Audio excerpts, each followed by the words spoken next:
വൈദ്യുതി ചാർജ് വർധനവിലൂടെ സർക്കാർ ജനങ്ങളെ വീണ്ടും ഷോക്കടിപ്പിച്ചിരിക്കുകയാണ്. വൈദ്യുതി ബോർഡിലെ അനാസ്ഥയ്ക്കും അഴിമതിക്കും വില കൊടുക്കേണ്ടി വരുന്നത് സാധാരണക്കാരായ ഗുണഭോക്താക്കളാണ്. ഈ സർക്കാർ 5 പ്രാവശ്യമാണ് വില കൂട്ടിയത്. ഇപ്പം 16 പൈസയാണ് വില കൂട്ടിയിരിക്കുന്നത്, 16 പൈസ. ഈ കൂട്ടലൊരു ചതി കൂടിയുണ്ട്. കാരണം ഇപ്പം ഇത് ഡിസംബർ മാസമാണ്. ഈ വർഷത്തെ ചാർജ് 16 പൈസ കൂട്ടിയോടൊപ്പം ഏപ്രിൽ മുതൽ മാർച്ച് മാസം കഴിഞ്ഞാൽ ഉടൻ തന്നെ വേറെ 12 പൈസ കൂടെ കൂട്ടുമെന്ന് പ്രഖ്യാപിച്ചിരിക്കുകയാണ്. അപ്പോൾ അത് മാർച്ചിൽ പ്രഖ്യാപിക്കുന്നതിന് പകരം ഡിസംബറിൽ 2 കൂടി പ്രഖ്യാപിച്ചിരിക്കുകയാണ്.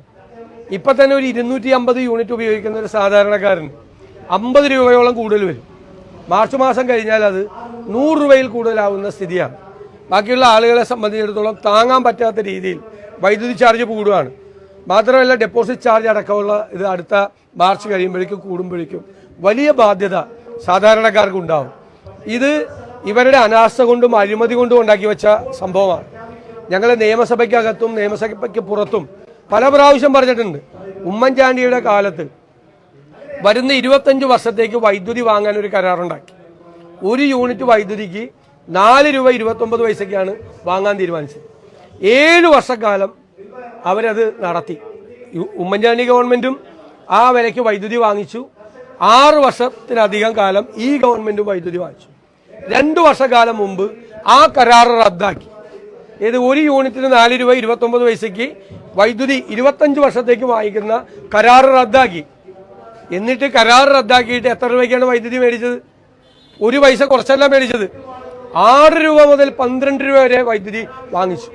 4 രൂപ 29 പൈസയ്ക്ക് 1 യൂണിറ്റ് വൈദ്യുതി മേടിക്കാനുള്ള കരാർ റദ്ദാക്കിയിട്ട് 12 രൂപ എന്ന 3 ഇരട്ടിക്ക് വരെ ഇവർ വൈദ്യുതി ചാർജ് വാങ്ങിച്ചു. അതായത് ഒരു ദിവസം 15-20 കോടി രൂപ ഈ വൈദ്യുതി മേടിക്കുന്നതിന്റെ അടിസ്ഥാനത്തിൽ മാത്രം വൈദ്യുതി ബോർഡിന് നഷ്ടമുണ്ടായി.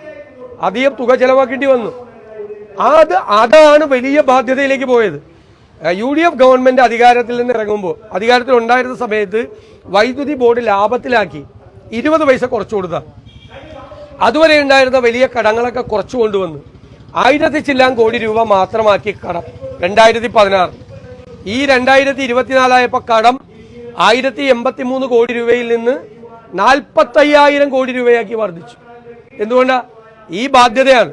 അപ്പൊ കരാർ റദ്ദാക്കിയിട്ട് അദാനി കമ്പനിക്ക് കൊടുക്കാൻ വേണ്ടിയിട്ടാണ് അന്ന് ധാരണ ഉണ്ടാക്കിയത്. അദാനി കമ്പനിക്ക് അവസാനം അത് റദ്ദാക്കി, കരാർ റദ്ദാക്കിയ നടപടി റദ്ദാക്കി.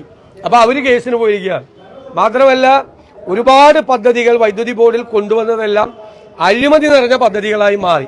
ഇതിന്റെ എല്ലാം പാപഭാരം ചുമക്കേണ്ടി വരുന്നത് സാധാരണക്കാരായ ആളുകളായി മാറിയിരിക്കുന്നു എന്നുള്ളതാണ് ഏറ്റവും വലിയ സങ്കടം. ഈ വൈദ്യുതി ചാർജ് കൂട്ടിയതിന്റെ ഉത്തരവാദിത്വം പൂർണ്ണമായി വൈദ്യുതി ബോർഡിനും സർക്കാരിനും ഉള്ളതാണ്.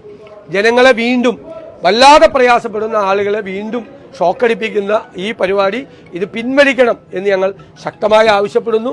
കോൺഗ്രസും UDFും ഇത് പിൻവലിക്കണമെന്ന് ആവശ്യപ്പെട്ടുകൊണ്ട് ഞങ്ങൾ സമരമുഖത്തേക്കാണ് പോകുന്നത്.